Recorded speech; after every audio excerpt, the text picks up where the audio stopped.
All right, everyone. We are getting started right on the dot.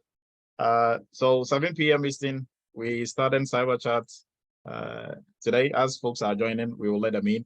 I appreciate everybody's time. Dr. Emmanuel Edu. I'm going to be your facilitator for tonight's cyber chat as usual.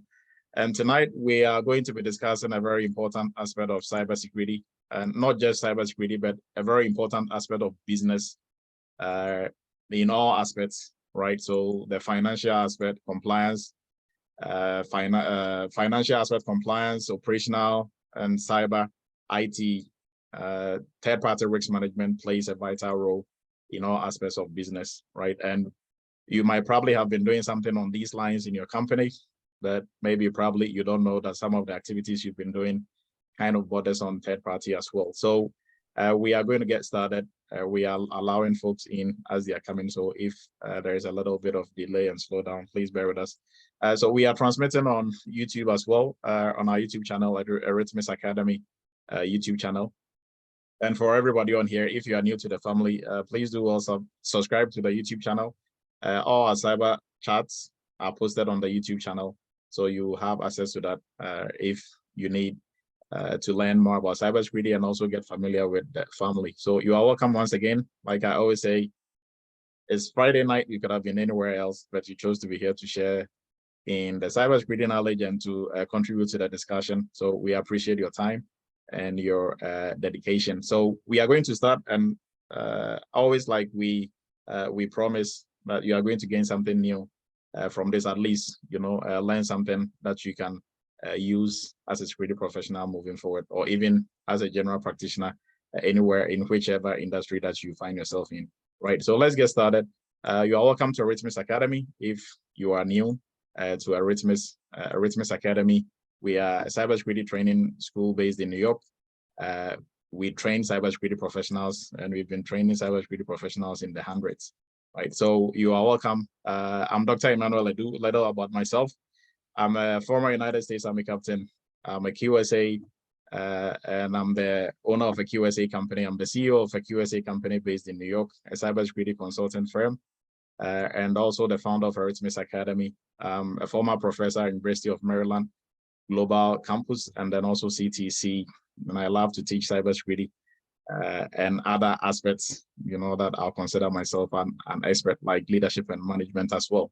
So tonight's cyber chat, we will be looking at cyber news for the week as usual, and then we will jump into third-party risk management, one of the hot topics within the cyberspace and also within business, the business space. So after the cyber news, we will be looking at third-party risk management case studies. So some of the breaches that bordered on third-party, and then we will jump into the actual definition of third-party and all the other areas of third-party risk management. And then we will look at some of the duties of any cybersecurity professional who will be working specifically as a third-party risk management specialist or analyst or whatever the job title might be. Okay. So our Labor Day sale is still going on. We have 2 more days to go. It ends on the 10th.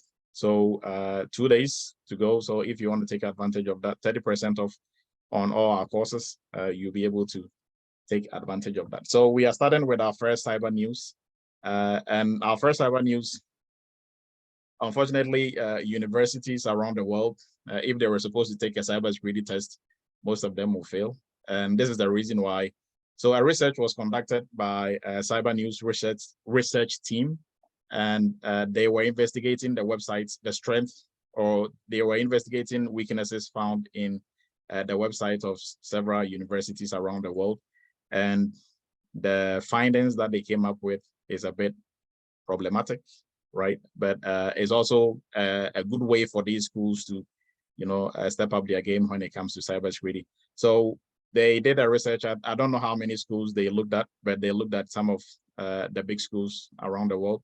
Some of the schools were in the top 100 list for universities around the world, and some were in the top 1,000. So it cuts across. They just pick and choose from different categories. And what they discovered was that most of the websites for these schools were not secured. And we are going to look at some of the schools and the specific issues that they had with their websites, right? So for for some of the schools, and we will list also by schools as well. So you see schools by name, and these schools, their websites, some of them, they had they have millions of visitors to their websites monthly, not even yearly, right? So if their website is not secure, and you go on these websites and you're entering your personal information, chances that this information is going to get in the hands of bad malicious actors is a bit high, right? So in the case of the following schools, the leaked information, so based on the weakness that was found in their website, if an attacker was to take advantage of that, the leaked information could have allowed the attacker to totally take over their websites, right, and run the website as if they were the owners of the school. And the list of the schools are, what we have on here. So some big names in the university arena, right? Now, the next list that we are going to look at, if these schools, also if attackers had their hands on, or they were able to take advantage of the vulnerabilities that were discovered, they could have also taken over their website, not just taken over their website, but they could have used remote code execution exploits to be able to uncover the personal information of students and teachers, right? So those schools are listed down here, and the ones that we looked at, they also had similar vulnerabilities associated with them as well. So I think these schools are currently probably working on these vulnerabilities, but we have to take security seriously. I think your website is your first point of call for any organization that want to take security seriously, because that is, what is available to the public, and anybody, bad guys and good guys, can try to exploit your website, right? So if you have such vulnerabilities that can easily be avoided in there, then it means, you are just calling for trouble. Now, the next in the cyber news is Facebook. So I'm not sure, maybe once we're done with this, some folks on here can speak to this, but Facebook, like we all know, there are some fake accounts on Facebook, fake user accounts on Facebook. And what Facebook is trying to do to combat this is to try to identify some of these fake accounts and delete them, right? And in doing that, sometimes, normal folks like yourself and myself, we find ourselves on the wrong side, because they might delete our account by accident, thinking it's a fake account, but it's not a fake account, right? And if you try to reach out for help, for them to reinstate your account, it becomes a bit problematic, and you have to wait, with no support in sight. So, and this is due to the fact that from 2017 till date, Facebook has deleted almost 27 billion fake accounts, right? That is almost like 3.5 times the total population of everybody on Earth, right? So people continue to create fake Facebook accounts for different purposes, mostly for malicious purposes and to scam people and the rest. But Facebook is trying to stay ahead of that, and they are continuously deleting, sometimes in the tunes of 100 millions quarterly. So every quarter, they delete over millions of accounts from their Facebook platform, right? So if you find yourself to be one of the unfortunate people whose account gets disabled or deleted for some reason, just be patient, try to work with them. Maybe if you keep persisting, they might, open your account back for you, but it is due to so many fake accounts that are being created by malicious actors and people who want to use it to scam and the rest, right? So this was also one of the popular items in the cyber news this week. So we are looking at this also as well, and almost everybody has Facebook as well. So this was something that we thought it wise to share with everybody on here, right? So if anybody has any, maybe if you have encountered this previously, Facebook probably disabled or deleted your account, maybe you can raise your virtual hand, 2 or 3 people, and then we move on to third-party risk management for tonight.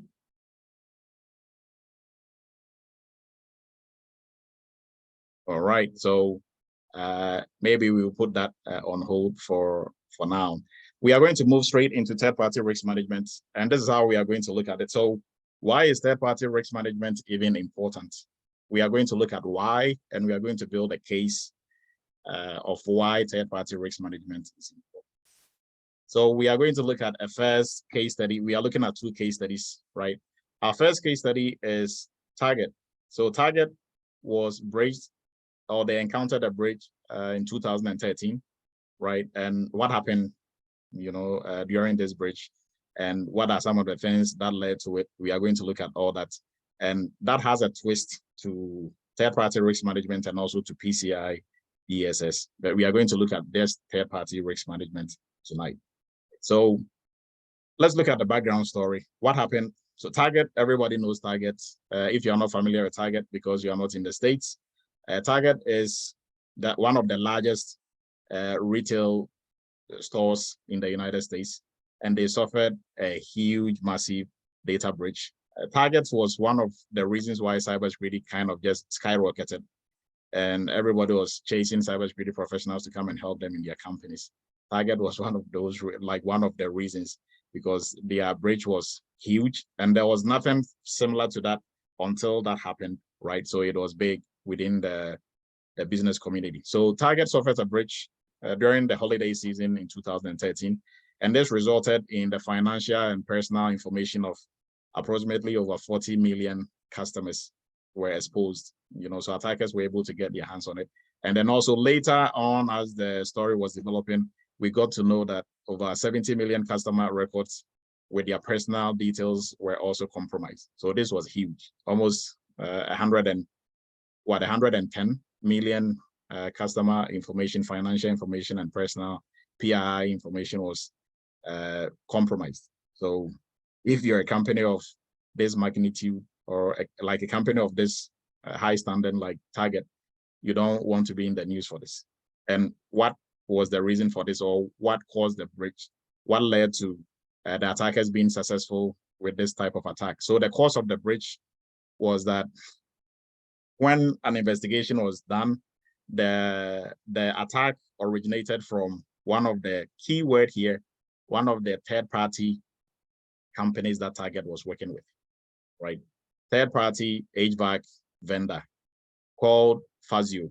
I'm not sure if I'm pronouncing the name right. So Fazio was one of the third-party vendors that Target was working with, and they were handling the heating, ventilation, and air conditioning system for Target, right? So the attackers, they were able to breach Fazio's network, and they were able to capture credentials from there, and then they were able to jump onto Target, right? So the attackers, they first breached the system for the vendor, and then from there, they leveraged the network access that the vendor had, and they were able to infiltrate into Target's enterprise infrastructure, right? So we are going to look at it, like specifics of what happened. So Fazio, they got compromised through a malware-laced phishing attack, phishing email scam, right? So somebody probably in the Fazio's company clicked on an email, a phishing email that had a malware laced together with that email, right? With that phishing email, and when they clicked on it, the attackers were able to steal login credentials for Target's network, because these folks were the company in charge of the HVAC system, and for them to be able to effectively control the HVAC system, they need access to Target's network. So they breached this company because somebody fell for a phishing attack, and through that they were able to capture login credentials, and they used the login credentials to gain access into Target's network. And guess what they did? Once they were on Target's network, they installed a malware on the POS system for Target, and what they were doing was just collecting credit card and debit card information. As customers were swiping, it was coming to them as well. So they stole a lot of credit card and debit card information, which borders on PCI DSS, but our focus tonight is on third-party risk management, right? So now, what are some of the issues, that we can come up from this story or from this breach? So there were some poor third-party risk management indicators in this whole situation, right? And some of which we've shortlisted here. So lack of strong authentication protocols. The vendor had a simpler, authentication methods. So from moving from the vendor's network onto Tiger's network, the type of authentication that they were using was very, probably they were just using one-factor authentication, probably just username and password, right?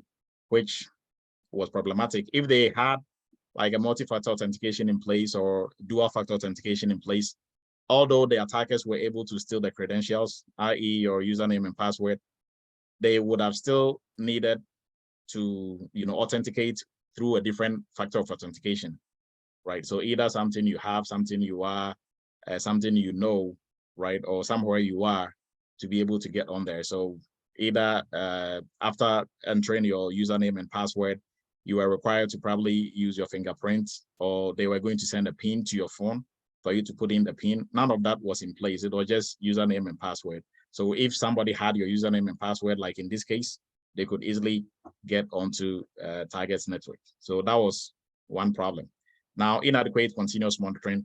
So the malware that was planted on both Phizio's network and then also on Target's POS systems, that malware went undetected for a considerable period of time, right? So that shows lack of robust real-time monitoring, right, of their systems, and alerting systems, systems were not also in place to let them know that, hey, there has been an intrusion, for them to react to it and spin up their incident response and take care of that, right? So that was also one problem that was discovered. Now, vendor access control. Now, the third-party company, Phizio, they have too much privilege on Target's network than they were supposed to have for the performance of their duties, right? So if anybody can, just off your head, what are they violating here? What principle are they violating here? I mean, it's right here on the screen, but what principle are they violating? Obviously, principle of least privilege, right? So Target gave them too much privilege. That is why when an attacker got onto their network and they were able to get onto Target's network, the attacker had assumed the privileges that whoever's account they use on Phizio had on Target's network, right? So it's like they were able to break into your house through your friend's house because your friend has access to your house. So they stole the key from your friend and they use that key to open, your house. They got access to your house, but then that key could open every door within your house, which is bad, right? So if that key could just open the front door, but then all other doors were closed, they would have been in your house, but they still couldn't have done anything, right? So the harm would have been minimized, right? So giving people too much access on your network than they need to perform their duties is a violation of principle of least privilege. So that was also violated, and that was one of the reasons why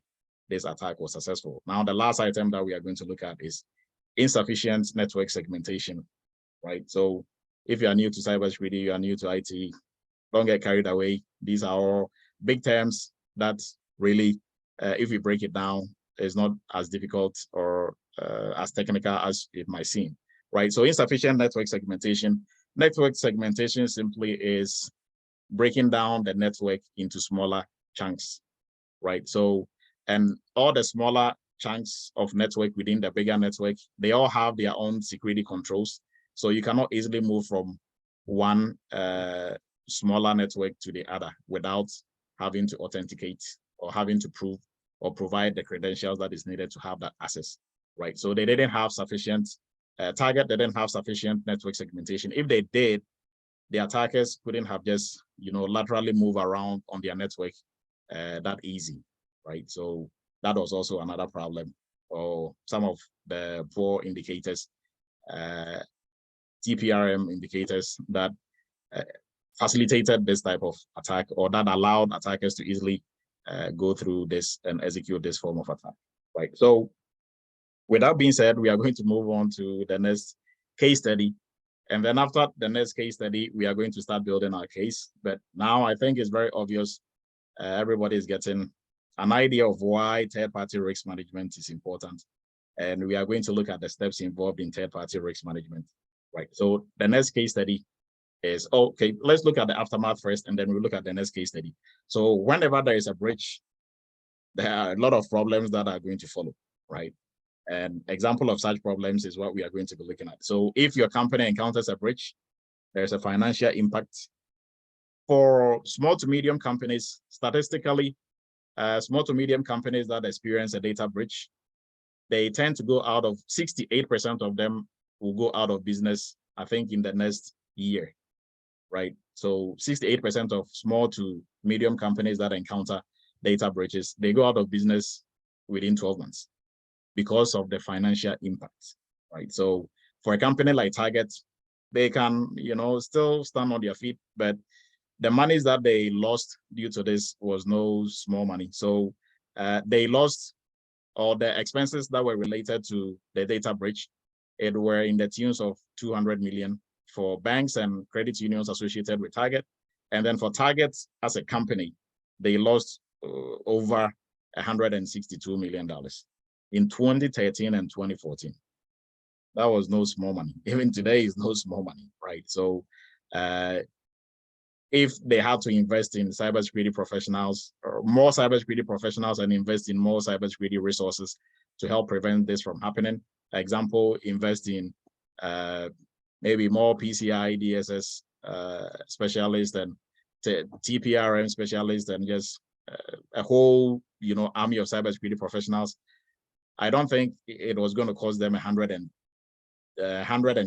million even in the next 20 years to pay all those specialists or like cybersecurity professionals, right? So that is why cybersecurity, the pay is really up there, because if there is a breach, your pay compared to how much they are going to lose is nothing, really nothing. They could have spent $10 million to pay like 5,000 cybersecurity professionals for the next, you can do the math, maybe for the next like 5 years or 2 years or whatever. That could have probably prevented this or helped them in a way. Now, reputational damage, when you encounter this form of attack, guess what? You are going to be on cybersecurity forums like this being used for case study. Aside that, your customers, the media, stakeholders, everybody is going to be on your case, right? And your reputation, the goodwill you've built over time, is going to go down the drain. You are going to lose stocks. Your stock value is also going to go down, right? And then also changing specifically for Target, changing leadership. So you might think, it was a cyber breach. What has that got to do with the CEO and the COO and the rest? Well, they are in charge of the company. So overall, they're in charge of cybersecurity within the company. So if under their watch this happened, guess what? They were forced to resign. So they all top level or senior executives, almost all of them had to resign, and they had to bring new people on, right? So board of directors are just going to, give you the boots, right? So that is why management, C-suite, and everybody else, they have to take cybersecurity seriously, and all different areas within cybersecurity seriously. Now, a good thing that came out of this was enhanced security measures.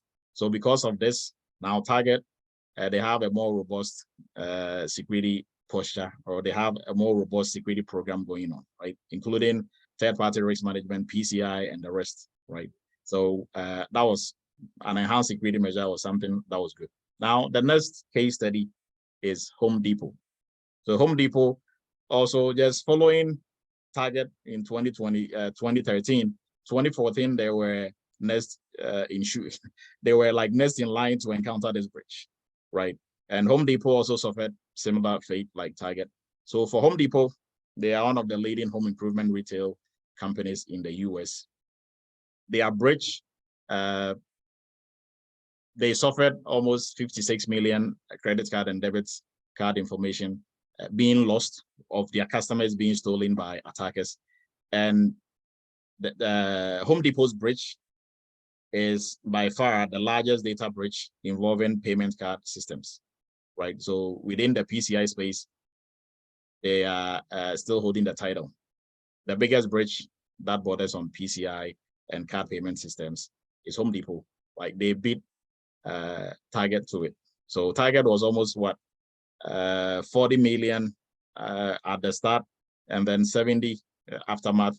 But for them, it was like 50, and specifically, like Target wasn't specifically 100 and something million for credit card and debit card information. It was a mixture.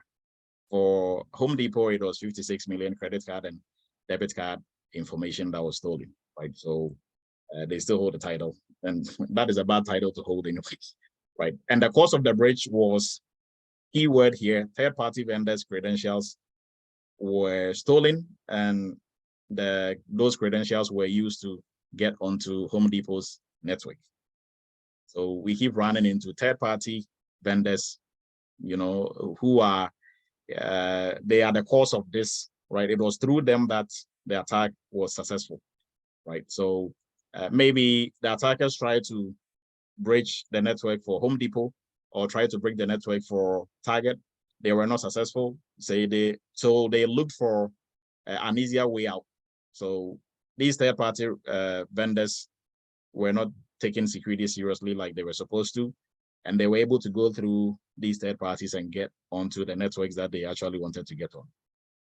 So, and once they were able to get onto Home Depot's network, guess what they did? Same thing. They installed a custom-built malware that was designed to steal credit card and debit card information across board from the US and Canada for all Home Depot outlets that were out there, right? So the specifics, just everything that we talked about previously. The attackers acquired credentials from the third-party vendor that Target was working with, that Home Depot was working with. I'm not really sure. I don't know the specific company, so that is why that is not here. And then that they use that credential to get onto the network for Home Depot, and then they install malware on their POS devices, and they were able to steal credit card and debit card information through that, right? So this also borders on PCI, and then it's also borders on third-party risk management. So what is third-party risk management? Based on everything that we've looked at, what do you think is third-party risk management? We are going to look at a very simple definition of third-party risk management, and we will look at the academic definition for third-party risk management. So when we see these two bottles, two glasses on here, right? You have the one on the left, the one on the right. Now, this one obviously looks like a dirty water. So it is going to be the dirty water. This looks clean. So this is the clean water. Now, what do you think is going to happen if we take some of the water on here and we put it in here, right? Is this water still going to maintain the purity and the cleanliness that it has? Obviously not, right? So with third-party risk management, this is the idea behind it. Your company, we assume you are working hard to keep it clean. So your company is a clean glass.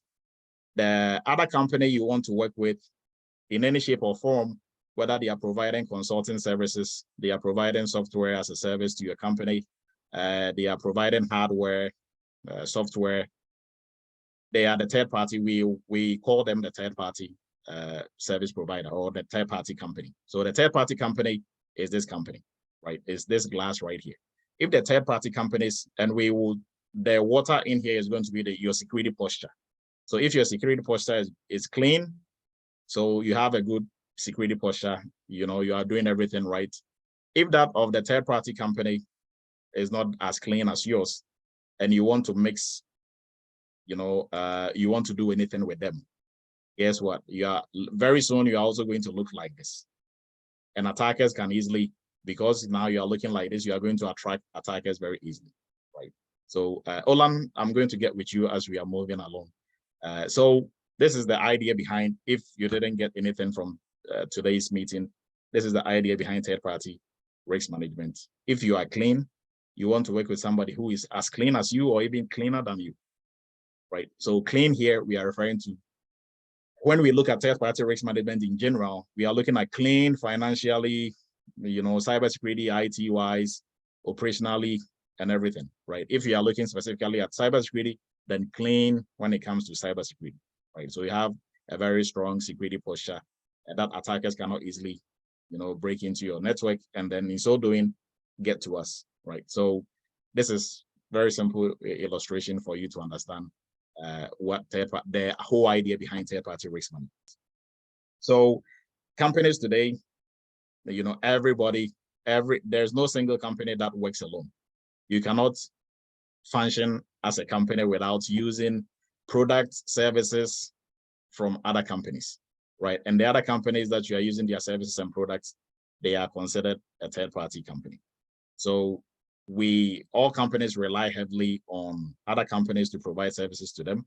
And because of that, we have to take third-party risk management seriously, because every company that you are going to work with, they have some risks that they are going to introduce into the collaboration that you are going to have. You also have you as a company who's trying to work with somebody else, you also have your own residual risks that you're also going to introduce, right? So how we manage that type of risks to make sure we are at a very good level when it comes to risks is what we do for third-party risk management, right? So for the areas of your company that third-party risks might affect, or that you have to look at when it comes to third-party risks, is the following. So the procurement and supply chain, those areas you have to pay attention when it comes to, and this is generally for third-party risk management, not just cybersecurity. So general third-party risk management is what we are looking at, and then we'll go specifically into cybersecurity, right? So procurement and supply, there are some challenges when it comes to procurement and supply. You want to make sure that the products that you are getting, that your company is getting from another company is safe, in terms of quality is good quality, and then there are no potential disruptions to the operations of your company, right? Now, the next area that will be affected by third-party risks is IT and cybersecurity. So for IT and cybersecurity, from the case studies that we looked at, we don't even have to speak more on that. It has, the company that you're going to work with has an impact on your security posture as a company, right? So whether it comes to your software, hardware, there is an impact, right? That can lead to a data breach. Now, the financial and payment aspect.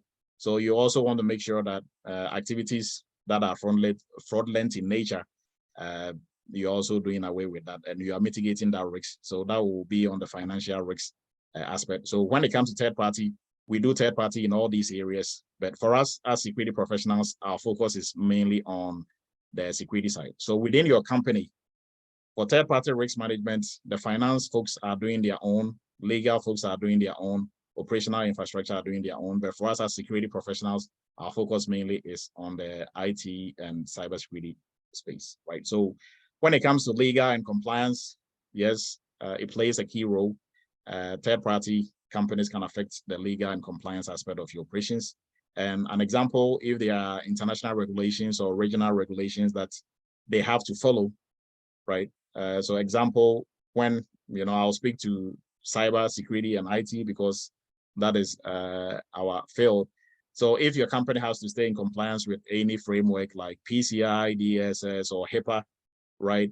And the data that the third-party company is going to handle for your company, that data has to be handled under PCI DSS standards or HIPAA standards. Then you have to make sure the third party handling those data, they are in compliance with that standard, right? So that borders on legal and compliance, and also other compliance and legal regulations or any laws that might apply.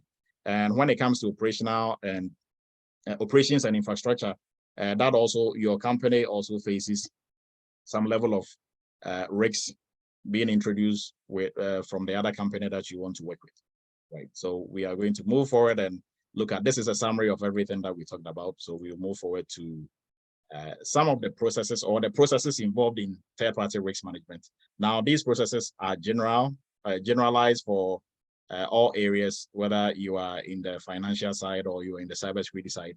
So when it comes to third-party risk management, first thing that everybody will do within the steps is to do risk assessment, right? So risk assessment, we identify the third-party parties that we are working with first, and then we categorize the potential risks associated with those companies that we are going to work with, right? So your company will determine the risk appetite or the risk level that is acceptable, right? So you go through a whole list of things in terms of questionnaires and interviews and stuff to determine and to ask for certain documents and the rest. And your company will set the threshold for the risks that your company is going to accept. Every company determines its own risk appetite or risk acceptance level, right? So what I mean by risk appetite is this: in cybersecurity or in business in general, there can never be zero risks. There's always going to be some risks, regardless of whatever measures we put in place. But the goal is to reduce risks to a minimal level, right? To reduce it to an acceptable level. So an acceptable level is the risk which, if it occurs, is not going to cause a great impact or a grave impact to your company, right? So if it occurs, well, oh, well, it did happen, but it's not going to derail your company's operations, right? So that is an acceptable level, or that is a good risk appetite for the company. Every company determines that, right? What will be a good risk appetite for Amazon will probably kill another company, right? That same level of risk will put another company out of business, right? So it depends on, the company, what they are doing, and then also how much they have, how strong their base is and all that, right? So when it comes to risk assessment, a lot goes into it. So we'll move into due diligence and selection. So by engaging and verifying the third-party risks, the third-party company's credentials and financial health and track record, we will be able to confirm that we've actually done our due diligence, and then we'll be able to go ahead and select or shortlist the companies that we want to work with, right? And then contract negotiation. So once we've selected a company, we have to sign a contract with them, obviously, to be able to start working. Now, when it comes to the contract negotiation, we have to make sure that there are clauses in there that speaks to the mitigation of risks, and also there is an exit strategy. So if the company is not, able to pull their weight when it comes to what they are supposed to deliver, how are we going to get out of it? Or if they are not managing risks like they're supposed to be managing, how are we going to get out of the contract, right? And then we have monitoring and oversight. So we have to continuously be monitoring third-party companies' performance, and also conducting a review and annual audits. If necessary, annual audit, not if necessary, we have to conduct annual audits on their security posture, on their financial. So this is general, so I'm speaking for everything, right? Security posture, financials, and everything. So every year they have to recertify with us, or recertify with our third-party risk management folks. So they will submit the documents for that has to do with compliance and other documents that we might request. We will request those documents, and they have to submit those documents. If we have issues with any of those documents, they have to resubmit, or they have to rectify any issues or problems. So if they have to stay in compliance with any regulatory regulation, like any regulations or laws or mandatory industry standards, and they don't, we have to hold them to it, right? So all companies want to keep their business, so they all try to do well when it comes to maintaining a good third-party risk management, with relationship with the company they are working with, right?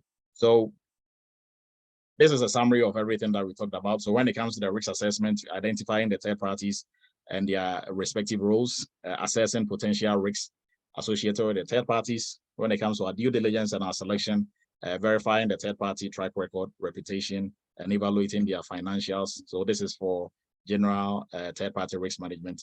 And then for contract negotiations, we have to review the contract, make sure that there's a clause in there on how they are going to mitigate risks, and then also an exit strategy for non-performance. So if they don't, hold their side of the bargain, how are we going to get out of that, right? And then monitoring and oversight, we have to make sure that we are continuously monitoring and we are performing reviews and audits, because a company can be, when we are looking at it just from the security standpoint, a company can be in compliance, they can be good to go. That doesn't mean in the next 6 months, in the next 12 months, they are still going to be in compliance with all regulations that they have to be in compliance with, right? Maybe they failed one of their audits. So if we don't ask for them to provide that every 12 months or every now and then, we wouldn't know that they are struggling in those areas. And we might think they are good. Next, they get breached, and then we also get breached, right? So we have to continuously monitor and make sure they are good to go. So it's not because they passed our first initial risk management risk assessment, third-party risk assessment, that means they are good for life. It doesn't work that way. So we have to continuously make sure that they are doing everything that they are supposed to be doing. So these are some of the best practices in third-party risk management. So companies, within your companies, we have to centralize the third-party risk management processes, right? For better oversight, we have to continuously train and ensure that our employees are aware of the risks associated with third parties. So we have to, keep an eye out for anything from third-party companies, and then also make sure they are continuously in compliance with our third-party risk management program that we have in our company. And then we also, with the aid of technology now, we are able to kind of have a better oversight of third-party risk management now. And then we also have to be open and transparent with our third parties. This will help us to really identify any problems and, have a candid conversation with them if they are having any issues or problems, right? So with that, we are going to eventually move into what we do in third-party risk management when it comes to cybersecurity. But in today's day and age, like we said from the beginning, no company can work in isolation. We have to work with third-party companies. So we have to make sure that we are proactive about third-party risk management. We shouldn't wait for something to happen, like for Target's case, and then come up from some lessons learned and use that to improve our security posture. That shouldn't be the case. Right? So we are going to move into the duties of third-party risk management specialists. And we have some of our students who have been working in third-party risk management for a while on here. So once we look at some of the duties, we will allow them to talk us through what are some of their daily, what they do on daily basis as a third-party risk management person within their company, right? So now we are going to specifically look at third-party risk management as it pertains to cybersecurity, or on the cybersecurity side, the areas that third-party will affect within our company. IT and cybersecurity is one. And we are going to look specifically at some of the duties that we have to perform when it comes to third-party risk management. So as a third-party risk management professional within your company, or if you've been assigned that role, what are some of the things that you're going to be doing? First, risk management, we saw that already as one of the broad, items that we have to complete on the list of third-party risk management activities. So when it comes to risk management for you as an individual in there, identifying and categorizing your third-party companies based on their inherent risks that they might introduce to your company, right? So just talking a little bit about risks, inherent risks and residual risks. Anybody in the audience who can break this down? The difference between inherent risks and residual risks, although residual risks is not on here. Any cybersecurity folks on here who want to chime in on this one before we move on?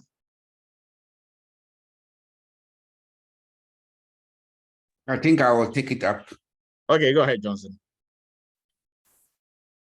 Okay, go ahead. Okay, so inherent risk is the risk that is naturally associated with an asset or a product. And the residual risk is the minimum risk that is left that has not been able to be mitigated or which is accepted by the process owner. In other words, it is the risk that it tolerates as something that when it happens, it will not be able to affect the business so much. That is the residual risk. Okay. And the inherent risk is the risk that is naturally associated with the business process. For instance, if you are into merchandise, stealing of small merchandise of high value is high. So that product is has an inherent rate of theft. When you are into driving, or when you are into development of vehicles, maybe the parts that are associated with high value parts can easily be taken away by staff. So inherent rate is associated with a particular business, which is likely to cause a problem for the business by nature of the industry they are operating in. Okay, thank you. Can I contribute? Yeah. Hello. Yeah, Johnson, go ahead. Johnson. And then, all right. yes. So if you talk of the inherent risk, is the risk that the third party can pose to us when no control is implemented. And yes. the residual risk is the risk after control implementation, and the remaining risk, that's the residual risk. Thank you. Thank you. And I think somebody else wanted to contribute. Yes, can I contribute? Yes, go ahead. Yes, inherent risk is a risk the third party is bringing with them when they come in. Is like the last speaker said, is the risk without control. And residual risk is risk that is remaining after all controls have been implemented. Okay, great, thanks. Anybody else? Olan, go ahead. Yes, I believe inherent risk is not limited to third party alone. To my own understanding, inherent risk could be said to be a risk before that is in existence before control is being put into it, and the residual is the remaining that after you have put in the control to mitigate it, the remaining that you can still accept can be said to be the residual. Yes, thank you. Last speaker just said it. I was going to say the risk you accept to operate your system is residual risk. Yes, yes, thank you. So we're going to move on, just like what Olan said. So inherent risks, inherent risks is not only limited to third parties, right? Even you, the company that you are going to work with a third party, you'll have your own inherent risks, right? So inherent risks, everybody has it. All companies, everybody has some level of inherent risks, right? So it is the risks that we have without any controls in place. And when we do have controls in place, we reduce it to an acceptable level. So everything that is left after the controls, that is what we refer to as residual risks. Go ahead, Ahmed. Yes, Doc, I wanted to ask something based on the explanation they gave. Would it be fair to then assume that residual risks would be the same as risk appetite? So your risk appetite is just the level of risk that you want to accept, right? So residual risks, like you can't really do anything about it. When everything has been, you've tried, like you've put in place everything that you can put in place, you've reduced risks to a point where you can't do anything about the threats, then whatever is left is the residual risks, right? So residual risks, we will say kind of forms the baseline of your risk appetite, because that you can't do anything about it. Now you can also accept some risks even above your residual risks, right? So residual risks will not necessarily just be equal to your risk appetite. So your risk appetite would obviously start with residual risks because you can't do anything about it, right? But you can also choose to accept some level of risks, and then that together with your residual risks will kind of form your risks, will be the level that we will consider to be your risk appetite. Go ahead, Olan. Thank you. Thank you. Yes, I just want to add that the word inherent, as it applies, that is something that is in there before. Inherent, that is in there in the system or in the company before you even apply any control to mitigate it at all. And the remaining, as I said earlier on, is the residual, that is after you have applied the controls. That's just what I want to add to it. Okay, great point. So we are going to continue. So as a security professional working in the third-party risk management space, this is some of the discussions that you are going to have, but mostly this will be already established in the company if they have if their maturity level when it comes to security is high, they will have all these set up already. If not, and you are part of the group building up your TPRM program or the cybersecurity program for the company, then you'll be involved in such discussions, right?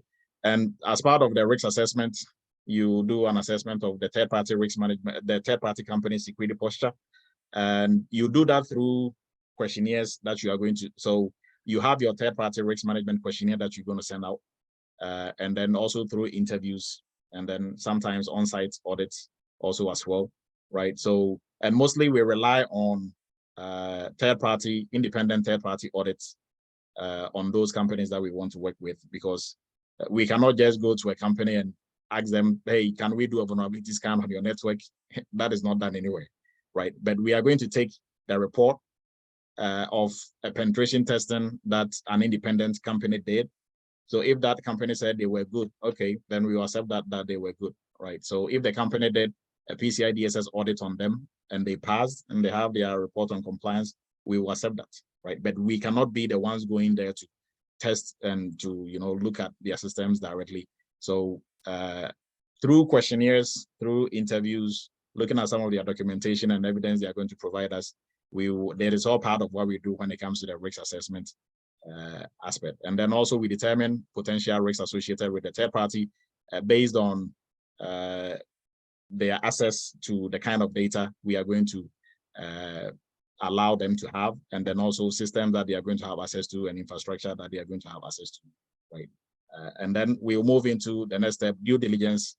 So after doing our assessment, we have to still move into and do our due diligence. So we'll research the third-party vendors to understand the type of cybersecurity track record that they have. And most of that, we are going to get some of this information also through the assessment that we are going to do when it comes to assessing their security posture, right? And then we are going to evaluate their compliance with relevant industry standards, all that, part of which will also be done here through the questionnaire, right? So we are going to move on to policy and procedure development. So as part of your duties as a TPRM guy or girl within the company, or man or woman within the company, you are going to be either developing or helping to develop and maintain and updating third-party risk management policies and procedures within the company. So we are looking at this from both sides, right? If you are in a company and your company wants to work with another company and you are working in the third-party risk management session of your company, or you are the third-party risk management guy or girl, you are going to be doing this. Also for the company that is trying to have a contract with your company, they should also have a TPRM person or group over there that is helping or collaborating with the other TPRM groups here to work on whatever they need. Hopefully that makes sense. So on both sides, either you are the receiving end or you are the giving end. So if you are the one on the other side that you have to provide the evidence and everything, if you don't have policies, you have to be the one fixing it. If you are on the other end receiving it, you are just asking for it, right? So you're not going to be the one making policies for them. So hopefully that is clear to everybody. Now, you also have to ensure that the policies align with your organizational overall security and risk management strategy, right? So this policy development and making of policies and updating policies is also going to be part of what you have to do. Now, contract review, this is big. You are going to be reviewing contracts. So you are going to collaborate with either the legal department or the procurement department to ensure that contracts with third parties include appropriate cybersecurity clauses, right? So I think for one of our cyber chats, Noah, when Noah was on and he was giving some insight into what he does as a third-party risk management specialist, he was speaking to, I think he said, one of the contract reviews that he was doing at one of the third-party companies. In their contracts, they had access to, I think, certain types of data or certain accounts within their company, which they were not supposed to have because they were not going to use it for anything.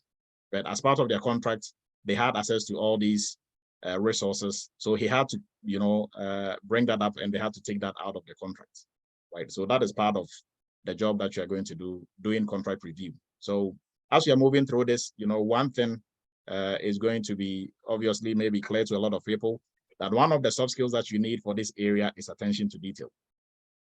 Attention to detail, paying attention to the fine print, because there's going to be a lot of document review that you are going to be doing.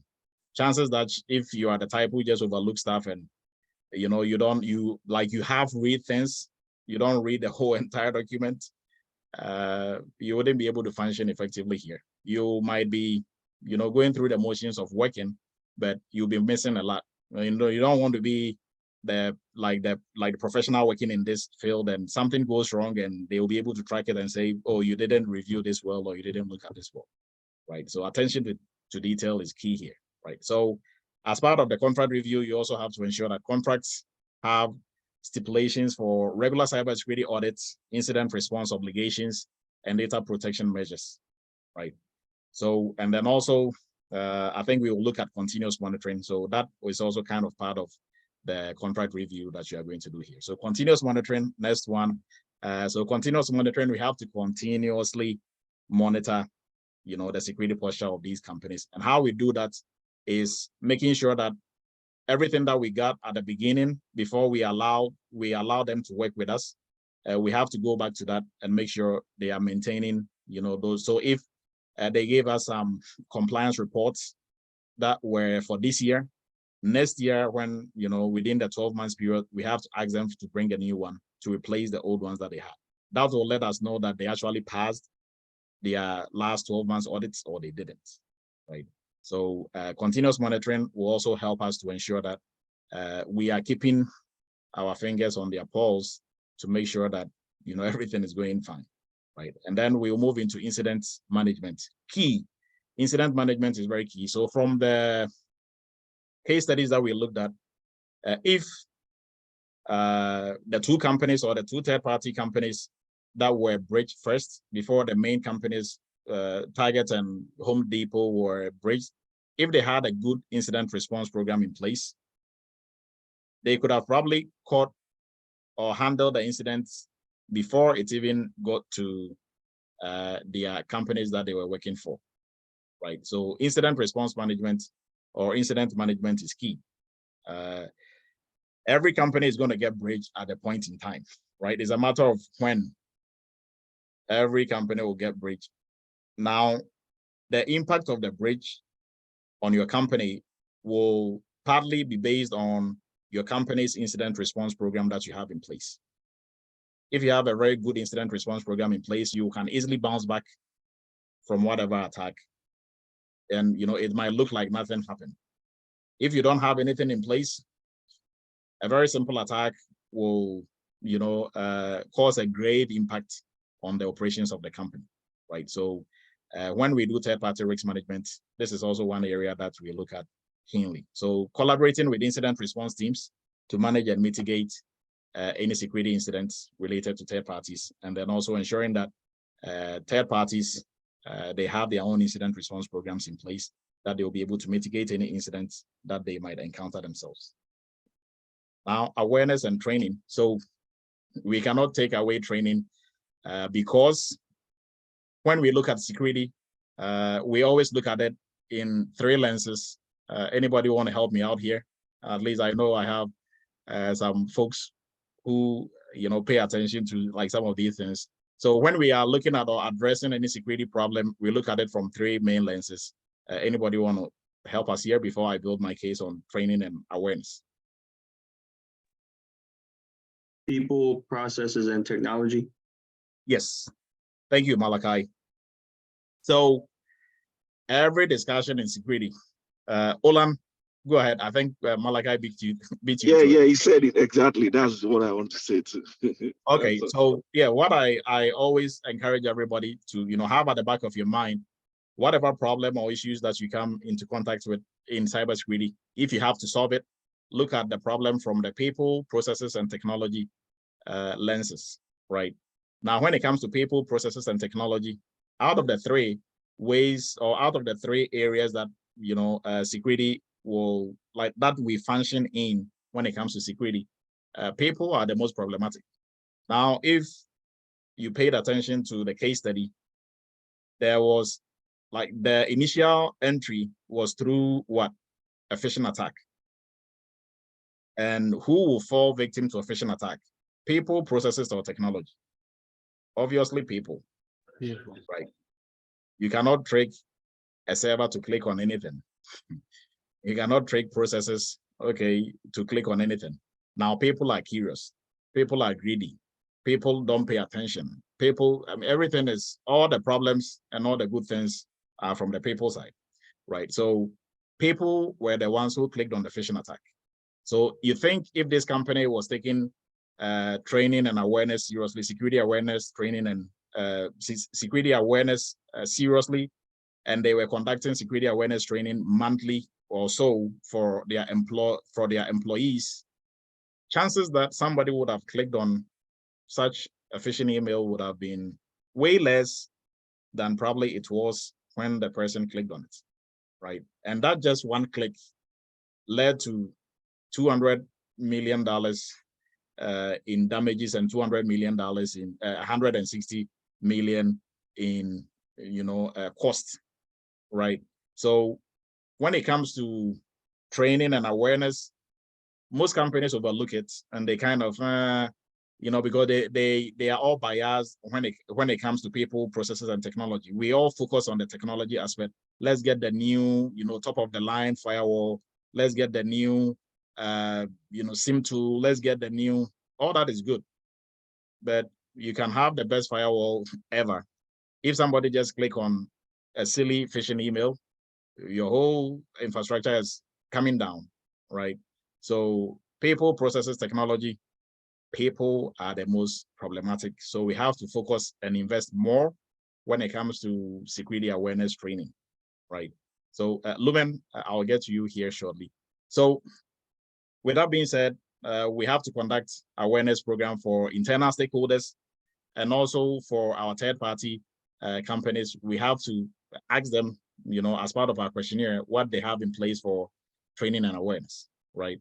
And as we offer guidance, as we train folks within our company and also for the third party, if they are doing the same, we are ahead of, we are staying ahead of attackers, right? Because obviously we are not going to fall for silly phishing emails that otherwise people will just click on, and that will cause so much problems, right? So we will move into the reporting aspect of our duties. So with the reporting aspect, we have to provide a regular reports to our management on third-party risk management on third-party risk assessment that we did for the third-party companies that we want to work with, right? And mostly this will be part of what the security folks will present. And then mostly you shortlist maybe 2 or 3. If we have to choose a company to work with, probably we are looking for a SIM tool, or we are looking to buy some computers or servers.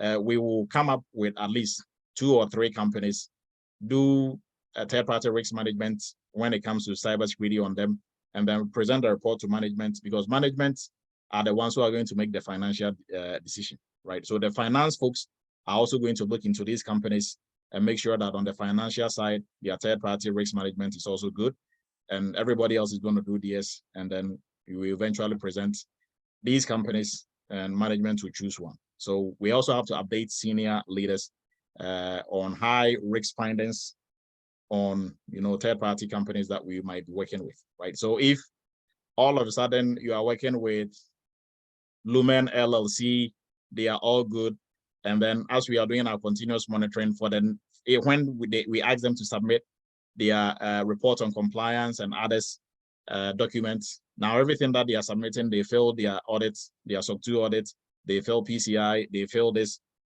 Now they are high risk. We have to let somebody in top management know, hey, we might probably look into dropping this company very soon, right? Because then we might just be calling for trouble if we still maintain them, right? So we are going to move on. So reporting, and then also stakeholder collaboration. This, you'll be doing this in all the other areas that we looked at. You are not going to be working in a vacuum. You'll be working with IT, legal, procurement, everybody else, right? So you are going to collaborate with everybody, and you are going to collaborate with folks from the other companies that you want to work with, and staying updated.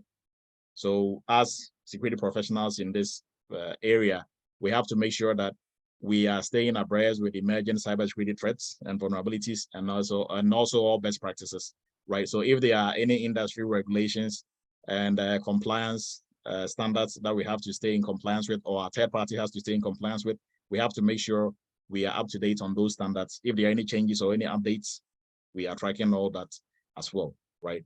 And we have to be engaged in forums and groups like this to help stay abreast with best practices in the third-party risk management area. And then tools and solutions.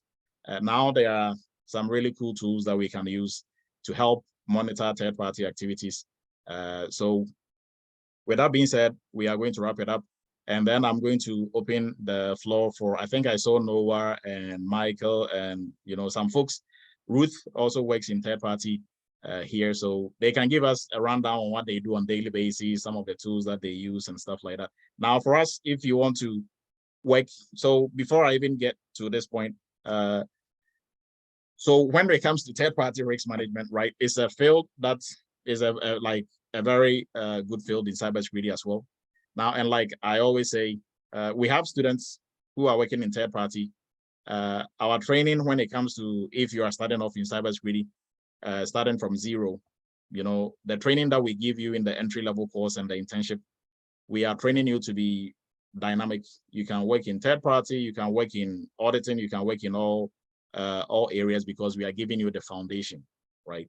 So we have students who are moving from, entry level working in, some working in third party, some working in auditing, PCI area and the rest, right? Some working in RMF and the rest. So when it comes to third party, what I will advise everybody is, even if you are looking into, specializing specifically in third party is good, but you have to have a foundation in cybersecurity, right? Everything that we looked at, you cannot just be doing all that if you don't understand cybersecurity, right? So for a career path for us, the foundation that you need to be able to work in most of entry-level, intermediate level roles, you can take the cybersecurity entry-level course, hands-on training, internship, and you should be good, right? So with that being said, our Labor Day is still on. Labor Day sales 30% off on all our courses. You can go in there and use the Labor 23 coupon code. And with that, I'm going to turn it over to, I don't know if Noah is still on here, but Michael or Noah, any one of you can take the floor and walk us through what you do on a daily basis as a third party. All right, I'm here, Doctor. Yes, go ahead, Noah. Yeah, hi everyone. Thanks for having me. Although I'm driving, but hopefully the noise is not too much.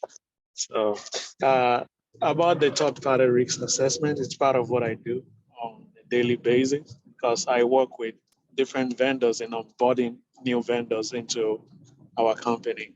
So like Doctor said, we work with the GRC team, we work with the procurement team, we work with the IT team in order to ensure that all of this goes out successfully.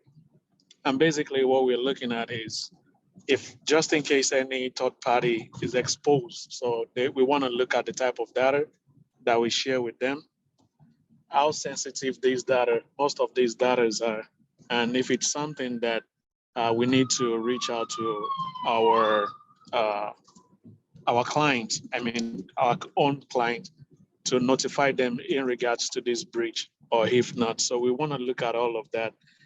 And from there, we could determine how serious the risk is and how exposed we are to this risk, I mean, as a whole enterprise. So it's a collaborative thing that has to happen between all of the team, not just by the cybersecurity team, but our own part is to make sure that we're looking at how these two, as a cybersecurity guy, analyst, we're looking at how these two or how these vendor integrate with our system and how we would disconnect this integration, the steps that we need to take in order to disconnect this integration that is already in place. So we are responsible for looking at that, and we are doing that by working alongside with the DevOps team or the engineering team in order to make this process successfully. And then we present to the stakeholders and let them be aware of what is at stake and the next step to take from there. And if in the future we decided to still work with this vendor after the remediation process, then it's left for the stakeholder to determine. And then we, I mean, that's just the whole process, how it works, if I highlight it pretty well. Okay, thank you, Noah. And I think Ruth, also, if you can walk us through what you do on a daily basis as a third-party professional. Yeah, can you hear me? Yes, we can hear you. Okay, so I work in the bank, and third-party risk management is under supply chain management. And before a third party get to the CPRM side, they have to pass through sourcing and intake. And what sourcing does, they identify qualified suppliers or third parties that can work with the bank based on the type of product or service needed. And after that, they go through an intake process where the supplier will fill out the intake form, and then the intake team reviews the information and makes determination on next steps. And from then, that's where we start working with them. And once the supplier completes the intake process, the risk analyst conduct inherent risk assessments with the relationship owner before we move on to contract execution. So the inherent risk assessment is an interview between the risk analyst and the relationship owner. And the relationship owner is just an employee of the bank responsible for relationship with the third party, including understanding, managing, and monitoring the supplier service, the product, and service levels. And during that meeting with the relationship owner, I'll ask the relationship owners, set of questions to determine like the raw risk, like we talked about inherent risk, and that the supplier brings before coming up with compensating controls to mitigate those risks. So if they have like access to protected data, like someone says previously, whether it's consumer or commercial customers, we have to trigger GLBA or state data breach, that triggers compliance. If they have access to protected data. And after answering all the questions, our internal system will produce a risk score. It could be high, moderate, or moderate low. And after that meeting is complete, we then move on to the due diligence phase. And depending on the risk score, we will request policy and procedure documents to mitigate those risks. And those risks also trigger like information security, compliance, or business continuity technology, depending on the way the questions were answered. And for third parties that have moderate, high, or high risk score, require financials and insurance on top of all the other documents. We also ask if they use subcontractors. I see someone in the chat was asking about if we also perform the same due diligence for the fourth parties. We do not, but we actually just, if they have subcontractors, we see that as another risk added, right? So we ask for them to provide a vendor management policy. We don't really go through the same process with their subcontractors. We just request them to produce the policy to see how they manage their subcontractors. And for private organizations, sometimes they refuse to share financials, and because they are private. And in that case, we can either start a process of signing an NDA, or we can create a finding. And finding represents just the deficiency found in the process, and in the control environment, we didn't find all the documents we needed, so we started finding. And there are two ways to respond to findings. The first one is the relationship owner can create a remediation plan that documents the steps supplier will take to mitigate the risk associated with the control deficiency. And the second step is the supplier is unable or unwilling to remediate. The RO or the relationship owner can request a risk acceptance with the business justification and compensating controls to be approved by senior management. And after everything is collected, passed through due diligence, and we have all the documents, then we can move to contract execution, and then after that, ongoing monitoring. And for high risk vendors, we present them to SMC. It's just a committee of the board. Based on the risk appetite, they can either approve or not approve them because they are high risk. And we also do reassessment every 18 months for suppliers with moderate or high risk. Actually, 18 months is for moderate, high, and high risk is every year, every 12 months. And we also do critical reviews. We do a lot, but that's just like in a nutshell what I do on a daily basis. Right. Thank you, Ruth. That was really extensive. Thank you. So if there are any questions for Ruth or for Noah or for the whole presentation, you can bring it up, raise your virtual hand. But we'll go to Michael. I'm not sure if Michael is still on here. Michael also, I know, is doing something on third party as well. Which Michael? So you, Michael. Okay. Yes. Yeah. So in terms of third party risk management, in my role as a GRC specialist, we actually do a lot of third party risk management. So, and in terms of that, normally, so let's say if we have a new company coming on board. So if we have to onboard a new company, procurement will normally reach out to me through email and then request a risk assessment, right? So with that, whoever is the owner, so basically in procurement, we have somebody who is leading that onboarding process. So I'll reach out to that person, and we have an internal questionnaire which is sent out through our GRC tool, which is Gen GRC. So we'll send out the questionnaire, and the questionnaire basically have 2 questions, right? So first question, what kind of data is the third party going to handle for us? Question number 2, are they going to have access to our networks, right? So if the answer is no for first question, no data is going to be handled. Other question, no network access, then that means they can go ahead with the contract. There is no need for information security or GRC to get involved with any type of risk assessments, right? But if the answer to the first question is yes, this third party company is going to handle any kind of data, right? Sensitive data. So we actually have to protect health data since it's a hospital chain. So we have to do a lot with HIPAA, right? So we have to be in compliance with HIPAA. So in terms of being in compliance with HIPAA, anytime a third party has to handle our data, we have to ensure, they meet our security standards or security posture, as Dr. Yu said earlier. So in that case, if they are going to have access to our networks and handle any kind of data, then that's when I'll have to set up a third party risk assessment. So basically, I'll have to reach out to the point of contact for the other company coming on board, right? The third party company. So I'll send out a questionnaire, and that questionnaire, they'll actually have to provide me a lot of information, right? Just give me a kind of idea about their security posture, and then they have to submit normally we request for SOC 2 reports if they're in compliance with SOC 2, so SOC 2 and penetration testing. But in case they are not in compliance with SOC 2 or they don't, abide by SOC 2, whatever framework they abide by, we'll have to get a report from that framework. So it might be either PCI, ISO, so whatever framework it is, they'll have to give a specification and a report. So once I get that, I'll have to review that. And sometimes when you review it, you might find some findings, and then once you find that, you can always reach back to the point of contact of the other company coming on board, and then discuss with them. So maybe ask them, okay, so let's say this section, what was your remediation plan for this section, right? And they'll have to provide it. And one thing about my role, which makes that part a little bit easier for me, is because since it's a hospital, we have a lot of companies who actually wants to, bid for contracts with us. So most often, everything I ask for, I get it, right? I don't really have to struggle a lot to get it, because all the other companies are actually trying to bid and win our contract. So that's how the third party works with us, right? So number 1, procurement reaches out. I send a questionnaire to procurement, right? 2 questions. So that's how the process works. 2 questions.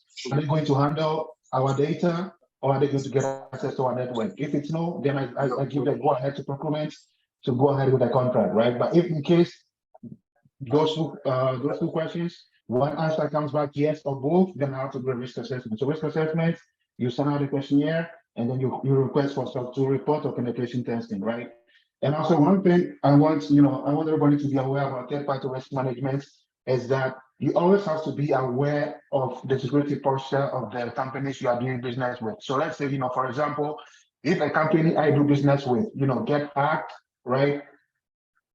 Some other companies I do business with might reach out to me to know whether that company I'm doing a business with, the hackers actually went through their systems to get on mine, right? So sometimes, as a GRC person or information security analyst, you'll be have to be drafting let's say customer statements to ensure. So let's say if you are company A, right, and you work with company B, and company B gets hacked, company C might reach out to you and say, hey, we had company A get hacked, and we know you guys do business with company B, right? So in that case, did you guys have any issues? So that's when you have to be always careful, right? You have to drafting statements to just assure your customers, hey, we know this company got hacked, but none of the hackers who got on their system were able to get on our system. So so as far as third party goes, those are some of the things you'll be actually dealing with, right? So making sure you're on board third party vendors, and also making sure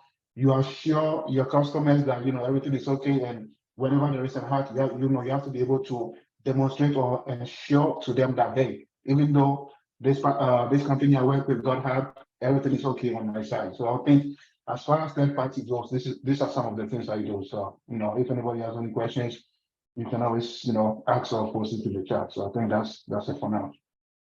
All right, Michael, thank you. So we'll go with Sydney and then Johnson.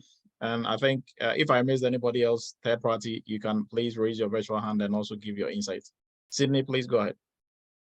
Thank you, Dr. Du. Mike, thank you for that input.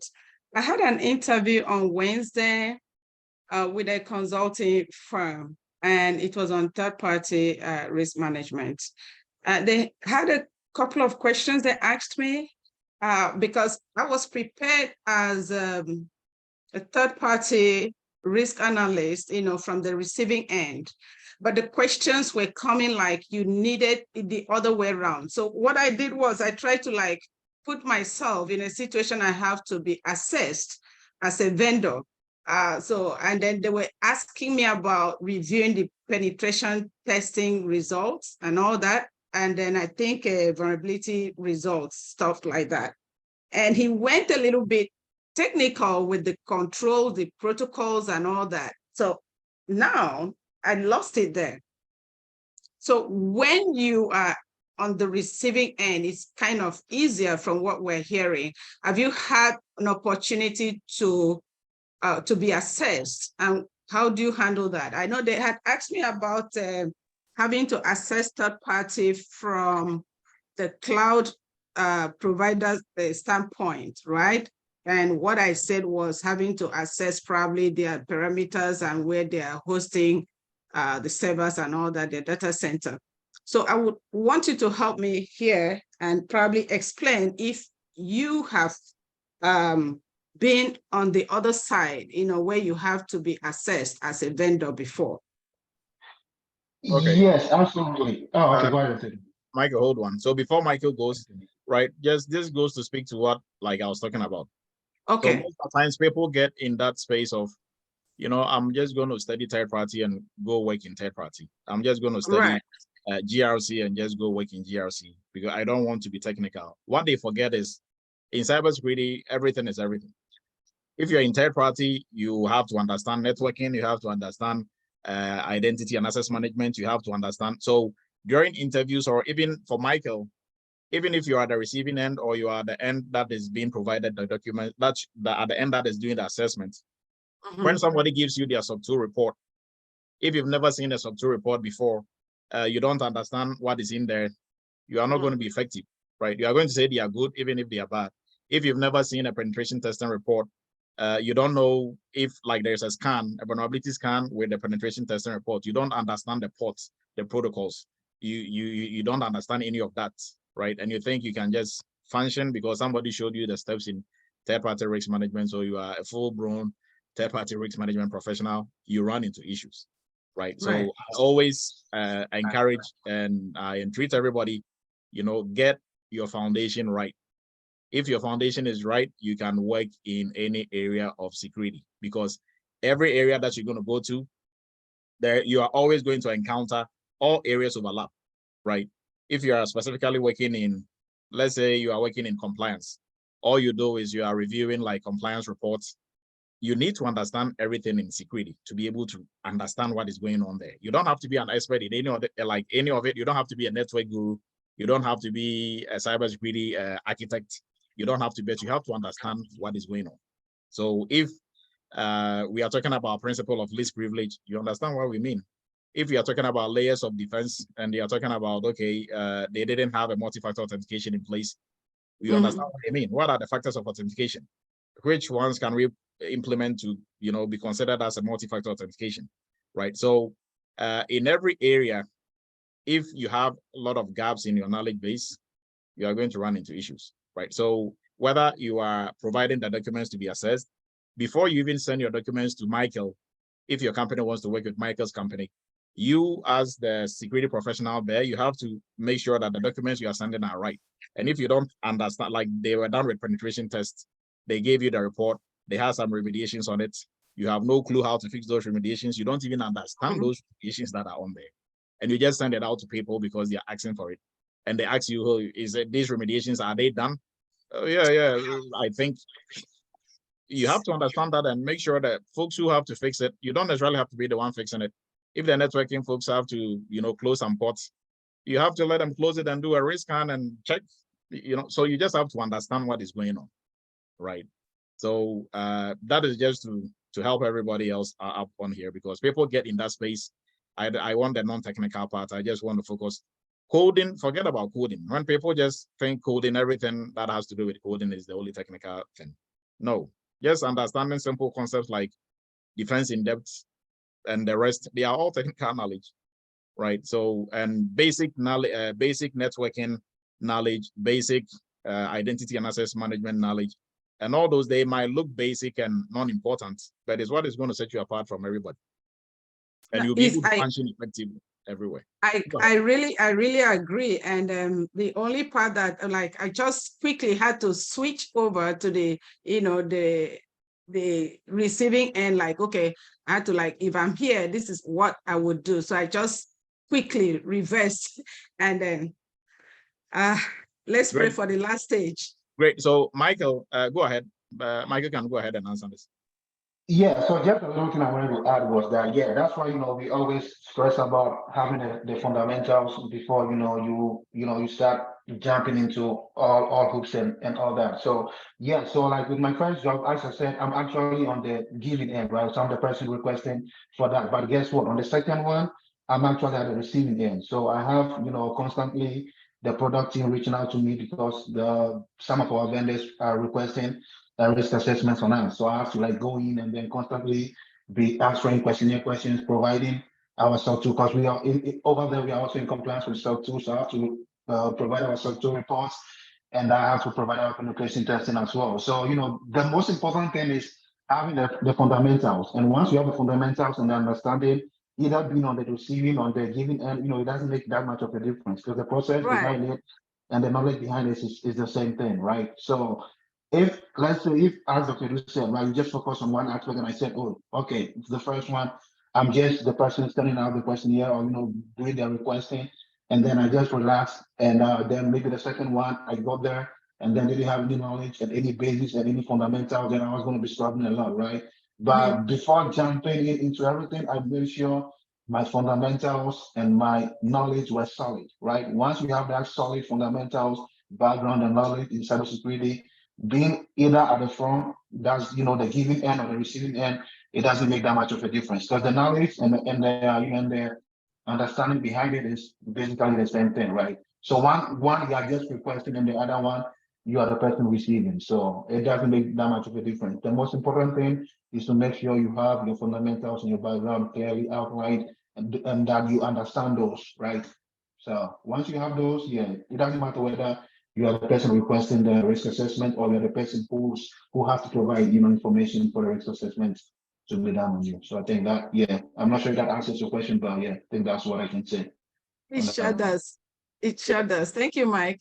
Yeah, great input, Mike. Before we go to Johnson, our interns who just completed the third-party risk management project, anybody on here? There should be. They just completed their third-party risk management project. I think just offhand, I'm not sure if I remember, just offhand, if I can see anybody on here. They went through the whole process. They had their reports, they did an assessment, they did their risk assessment, and they presented it, I think last week, Saturday. Yeah, it was last week, Saturday. Yeah, Derek. Okay, Derek, so can you give us what you learned from that? And then also Michael, I think Michael was also in the internship. They did the third-party risk management. He was the one actually spearheading it. So when he was done and he got a job in third-party, in GRC, working on third-party, I don't think he had issues. So Derek, if you can speak to it, since you've not actually, you did it in the internship, what was your exposure to the documents that were given? How did you do your assessment? And if you're in the position of Sydney, would you have been able to, easily pull that off? Well, I would say I learned a lot from the SOC report. And then most of the questionnaires, I also learned a lot to see where the gaps are and what the vendors were unable to answer those questions, which in a real world, let's say if I'm doing the work, I'm gonna have a meeting with them, kind of ask some more questions, get more artifacts to make sure that they have these controls around.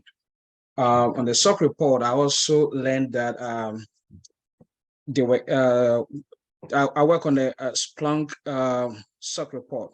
I know that they were outdated. So if I was gonna deal with them, I'm gonna ask them to get me a bridge letter, or if they have an InfoSec, kind of make sure that they are current. I also learned a couple of things from there where there were a lot of gaps. When I say gaps, a lot of fundings, that there was exceptions that they need to come out with. They need to come up with something to make sure that the controls are the environment are safe. So, which definitely, if I'm in the part of where Mike is at this moment, I'm gonna have a meeting with the vendors and then the business owner, kind of the three of us will understand what we need to do about it. They have to come up with a plan to make sure that they resolve those findings. So I learned a lot of them, a lot of things up there that really helped me, that if I get into the job, I think I may be able to function very well. Okay. Thank you for that input. I just wanted to bring that up. Johnson, go ahead, and then Olan will go. Lumen had his hand up. I'm not sure if he won't ask his question again. Go ahead, Johnson. All right, thank you, sir. Mine is going to be question. Michael, if you can help me, why do you ask for the SOC 2 Type 2 report but not SOC 1 report? That's my first question. And number two, what are some of the tools that you use when it comes to third party? Thank you. Okay, yes. So as you know, as we said, all companies have information security policies, right? So like whatever we ask, we don't just ask it because we want to ask it. So we have an information security policy, and then in the third party,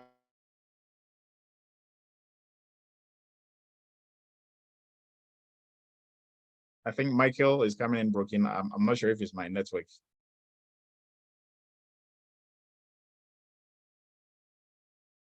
Can you hear me now? Can you hear me?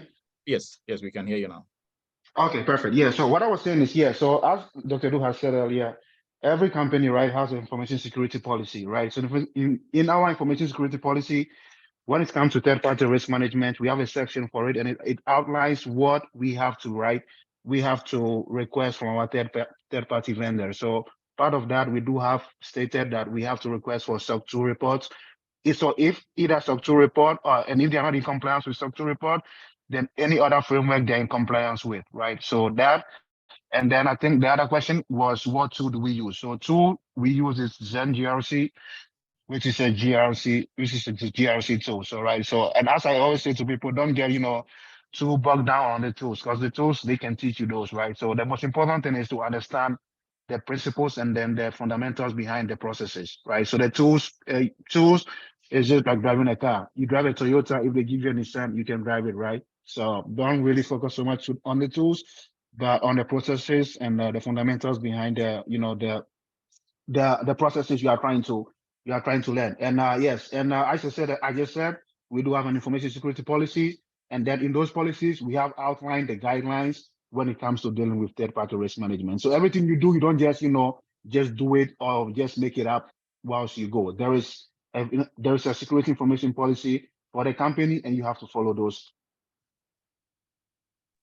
Thank you, Michael. Olan, go ahead.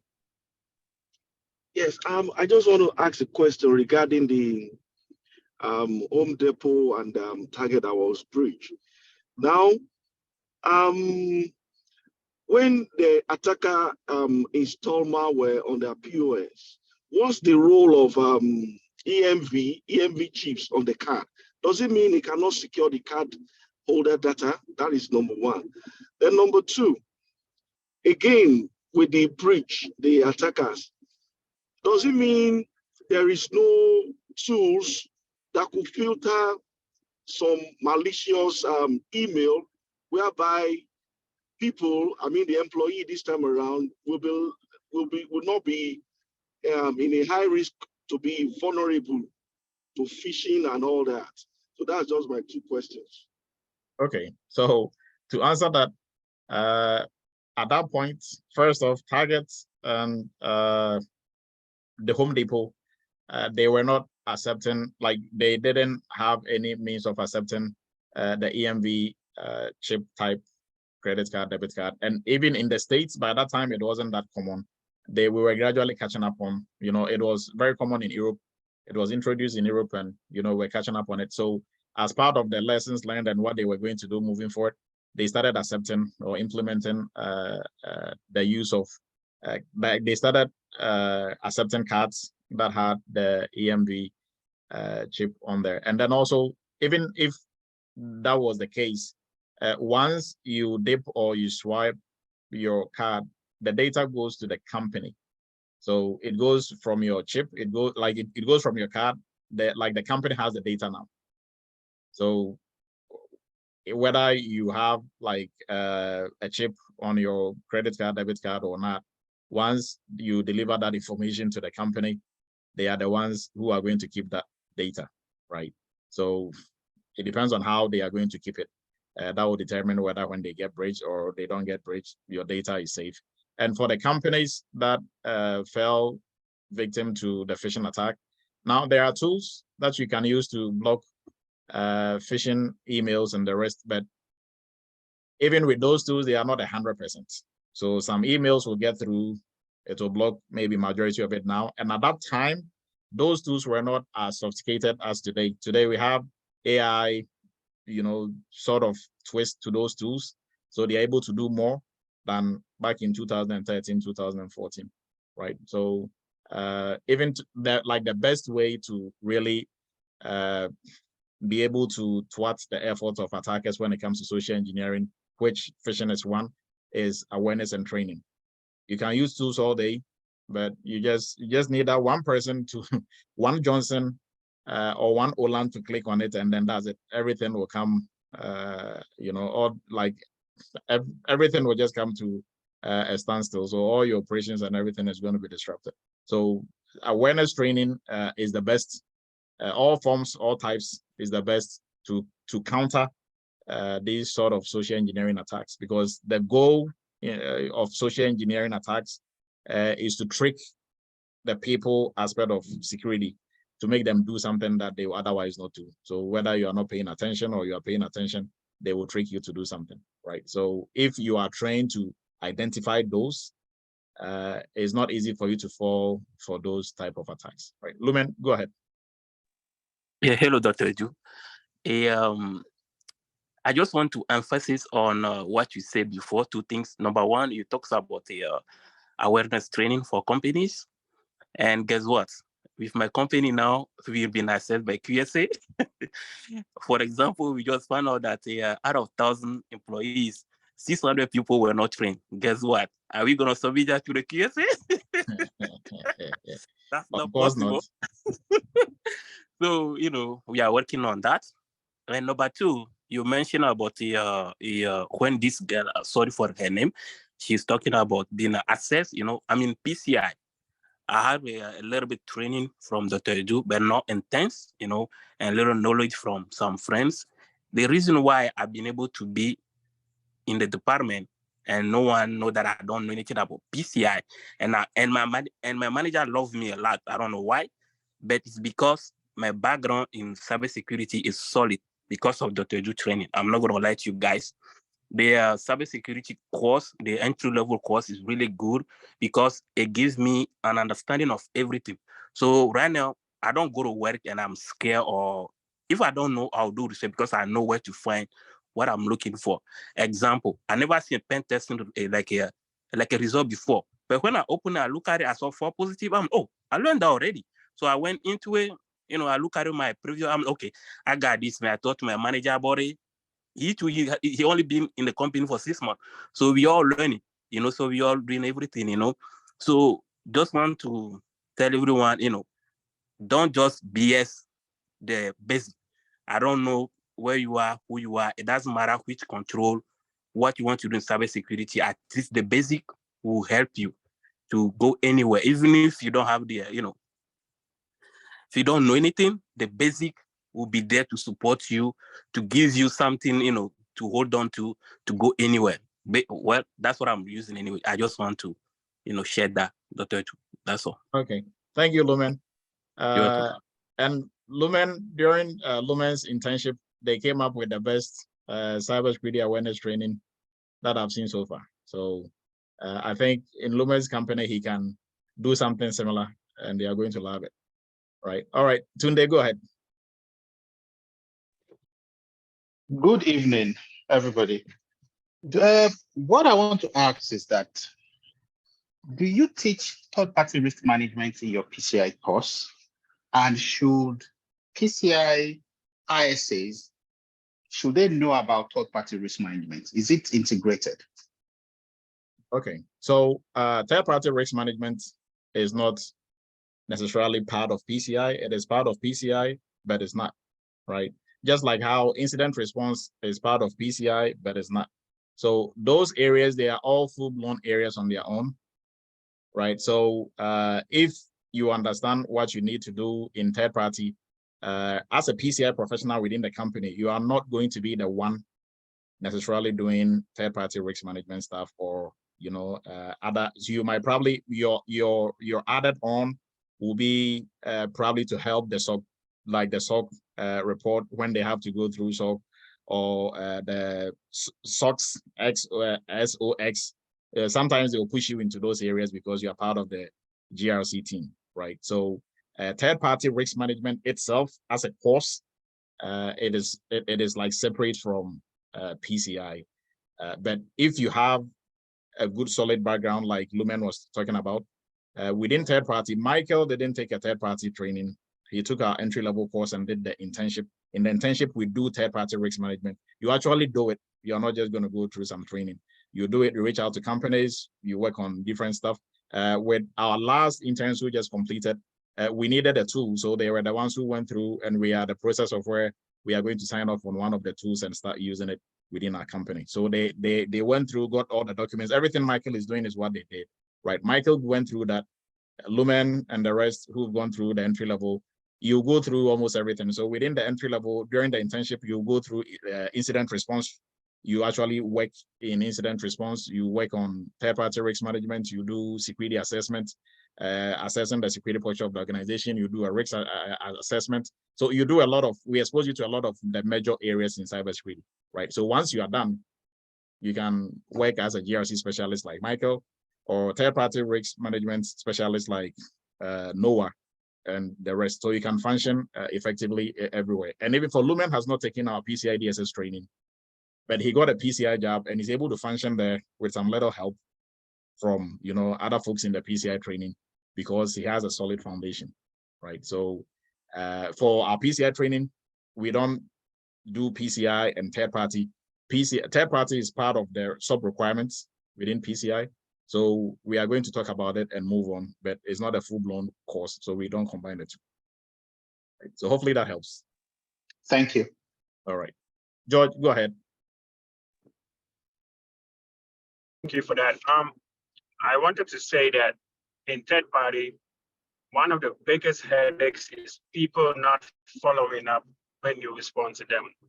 And I have come to realize that if the senior management is not part of it, you can, in my meetings, they call me the harasser.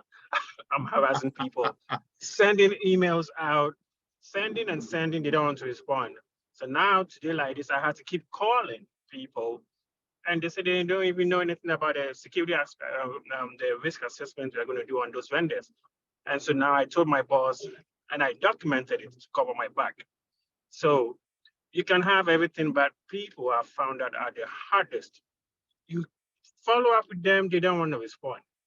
You keep sending, I keep documenting Excel sheets. I send on this date, I send on this date, and they keep bombarding us to follow up on the logs that we have to, because we have so many vendors on the logs, we have to close them to single digits, but people are not responding. So now I have to be doing so many things, calling my boss that people are not responding. So she has to go to their department heads to tell them to respond. So that's what I just want to add. Thanks.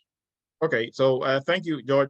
And can you also walk us through what you do on a daily basis as a third-party person as part of GRC? Yes. So we have a third party vendor that does the vendor risk assessment. So before we start that, maybe a department will request an application. And so then we in the GRC will have to do a security risk assessment. And that will involve all the questions that Michael was saying. How do you store the data? Is it critical? Is it sensitive? Then once they finish asking those questions, according to HIPAA, we need a business associate agreement, and that will be taking care of procurement, legal.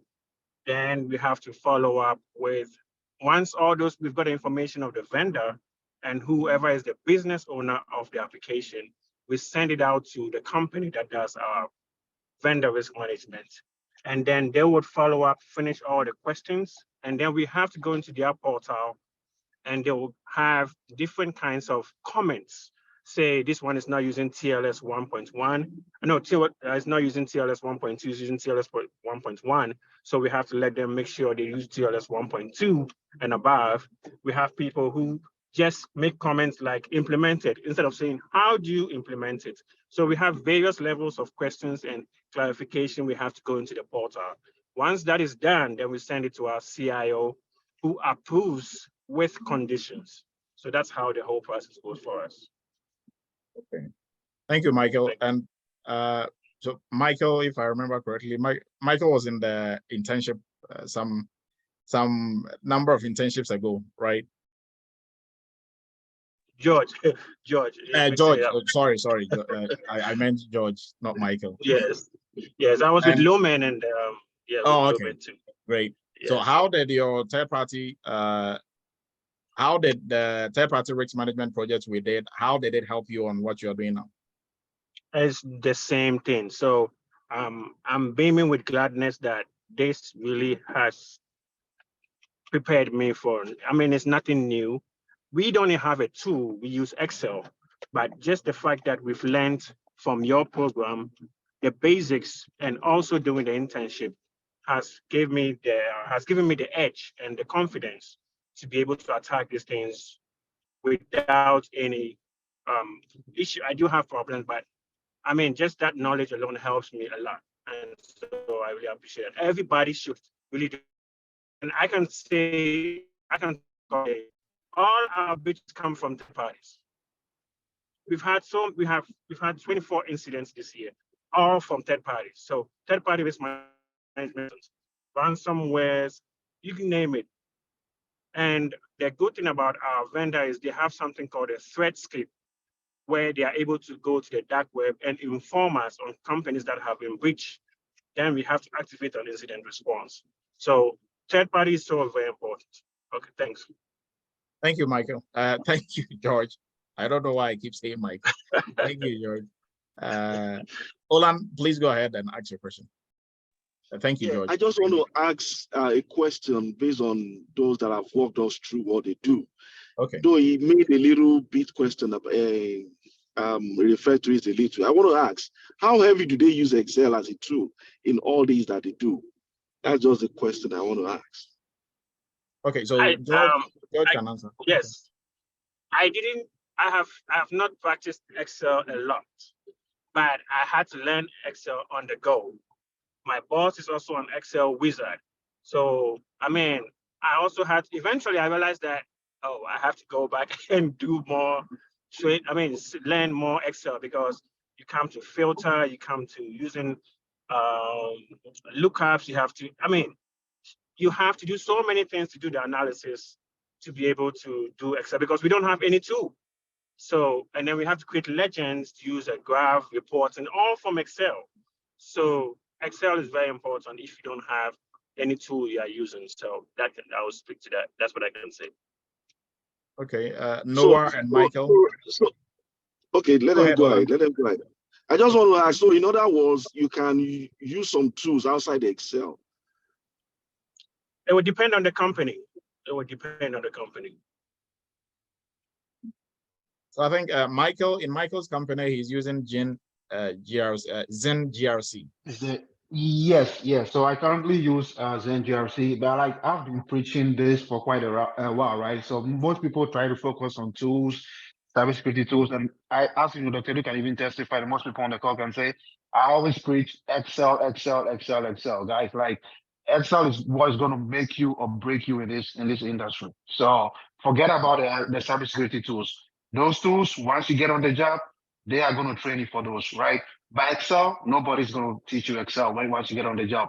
They expect you to know Excel, Word, and PowerPoint. So those three tools, nobody's going to have time to sit you down and walk you through. But for like the cybersecurity tools, the GRC tools, those ones, they have to definitely teach you because let's say you're coming from a different company or background, you've never used those tools before, right? So for like my daily job activities, Excel like is fundamental.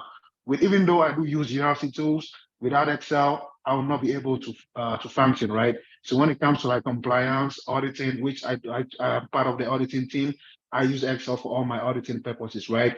When it comes to third-party risk management, secure control framework, I use Excel for all those, right? So even though we have a GRC tool, the GRC tool is mostly for the automation stuff, right? But for like the manual stuff, and GRC involves a lot of manual things. Cybersecurity in general, not everything is automated. And for the aspects that are not automated, you definitely need Excel. So that's what I keep preaching, like get everybody focus on Excel and forget about the other tools. The other tools, once you get a job and you get on the job, they're going to teach you those, but nobody is going to teach you Excel. So, and I've been, I keep preaching it. So hopefully people are going to listen. Excel is what is going to make you in this industry. So I think that's all I can say for now. I can also attest to that. Honestly, I never used Excel a lot, but my boss is kind enough to direct me and I'm able to figure it out. But that's what I'll tell you, that you have to learn it because most of the analysis come from Excel. We don't have any GRC tool. The only thing we use is Excel. So yeah, thanks. Thank you, George. And if Noah and Ruth also have something to add when it comes to the tools they are using.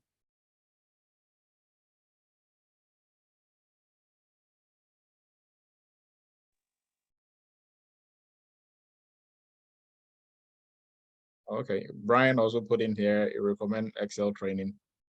So whilst Ruth and Noah probably would give their input, we will go to Randall. Please go ahead, Mr. Harvey. Yes, thank you. I just wanted to ask, can you elaborate on the Excel skills? Is it like VLOOKUPs, HLOOKUPs, pivot tables, or something more, if you don't mind? So just on a funny note, before you even answer that, from this question, you should know Randall is an Excel guru. So Randall, I think you are good. Okay. I just didn't know. I just didn't know because I've worked with a person one time and they called her the Excel master. I mean, she was unbelievable, arrays and all this stuff, but I was just trying to figure it out. Okay. So no, yeah, but like I'm going to leave it to Michael and George to answer, and maybe probably Noah in the rest. So George and Michael, you can go ahead. Yeah, so I can take this one. I mean, if you're asking about VLOOKUP and XLOOKUP, and I think you don't need anything, from me, basically. Yeah. So if you know what VLOOKUP and Excel lookup, works in Excel, then you basically don't need that much. But yeah, but I'll say the fundamentals. I mean, talking about VLOOKUP and XLOOKUP, right? Those are maybe like even too high level from somebody who doesn't have any basis in Excel. But like being able to function, with Excel when it comes to GRC or information security, just the basic things like how to filter, how to duplicate, and and how to use some of those basic formulas. So yeah, by filtering, because sometimes you get like a spreadsheet, right, with like thousands of rows, and you're looking for let's say maybe just a few couple of information, right? So you can't just scroll down and be going through all those. You have to be able to filter and all that. So just the basic Excel knowledge. That's all. Okay. Yeah. I feel better. I was getting nervous there for a minute. Okay. Yeah, absolutely. Okay. All Please, right. Doctor, please, is there a way you could help your students when it comes to this Excel? Because I don't know if we have to go and learn the whole thing about Excel, or there are some particular things we need to learn in it, or there are some particular thing we need to learn in it to make us function when it comes to using it. Because why I'm asking the issue of Excel, because I've had times and again that when you go into cybersecurity as a whole, you need to be good on Excel. So That's why I'm asking that. How do you help your student that, okay, these are basically things you need when it comes to Excel in doing your job, or we just have to go and learn everything that has to do with Excel?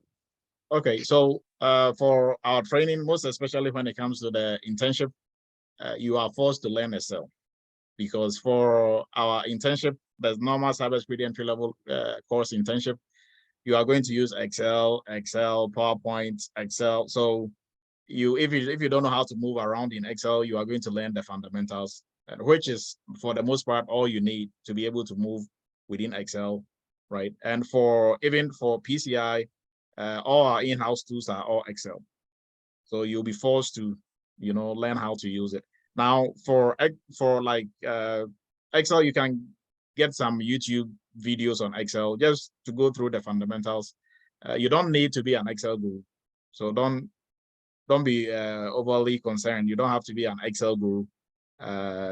You just have to be able to know the fundamentals of Excel, just like how you can use Word, you can use PowerPoint.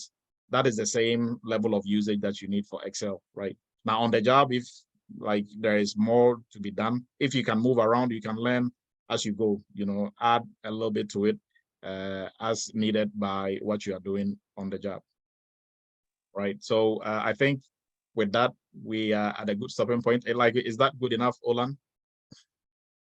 Yes, sir. I'm rest assured when you said even PCI DSS, so I'll be looking forward to that.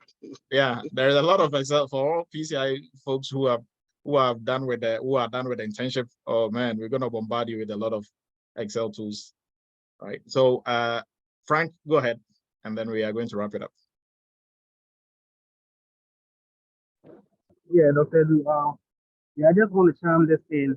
With the Excel, right? I would say I was a layman, but now I would say I'm not intermediate yet, but I'm somewhere out there a little bit. What helped me the most is don't just watch the videos on YouTube. Find a laptop, and as you watch and you practice, and that sticks better than just watching it and trying to memorize everything. It has really helped me a lot. So that's just what I want to share. All right, Frank. All right, everyone. I appreciate everybody's time. We are wrapping up for tonight. I appreciate everybody's time. We will be meeting again next week for Cyber Chats.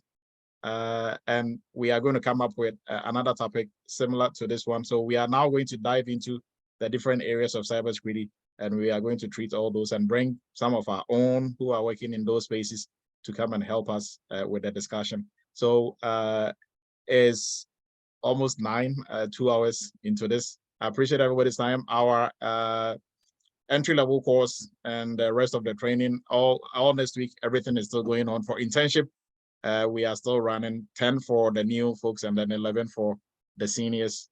We are running that as well. And our Labor Day sale ends in 2 days. So if you want to take advantage of that, you can also do. And if you need help with anything, please reach out. Our contact has been posted in there for everybody. So we appreciate everybody's time. We'll meet again next week. Have a great weekend and stay safe. Thank you, Dr. Du, and everyone. Thank you. Thank you. Thank you. Thank Thank you, you. everyone. Bye-bye. Thank you, Bye, everyone. Thank you, Kathy. Bye, everyone. Bye.